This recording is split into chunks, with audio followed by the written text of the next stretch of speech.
নমস্কার, আপনাদের প্রত্যেককে ইংলিশ টিউশনে সুস্বাগতম।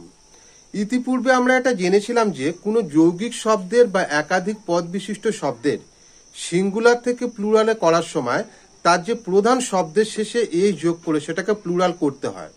কিন্তু এই নিয়মের কিছু ব্যতিক্রম রয়েছে। এমন কিছু শব্দ রয়েছে যেগুলোর অপ্রধান শব্দের শেষেও এই যোগ করে সেগুলোকে প্লুরাল করতে হয়।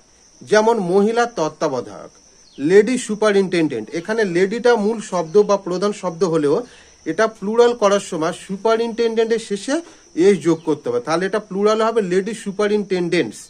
আর একটা হলো মহা ব্যবহার দেশক, অ্যাটর্নি জেনারেল। এখানে অ্যাটর্নিটা প্রধান শব্দ হলেও এটা প্লুরাল করার সময় জেনারেলের শেষে এস যোগ হবে, অ্যাটর্নি জেনারেলস।